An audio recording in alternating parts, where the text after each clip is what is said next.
there is a huge link of circular economy and electronic waste recycling, because we are talking about huge resources in electronic waste, and we are talking about rare earth metals, base metals, precious metals, and some of these natural resources we are running out of it. Unless we put it back into the circular economy and get it recycled and increase our resource efficiency, I think it's, we somewhere will digress from this whole concept that we are now trying to move towards or inch towards, which is circular economy.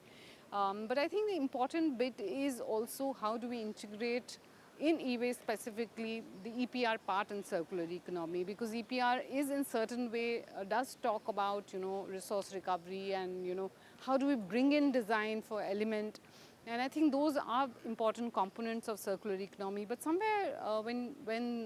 EPR is being,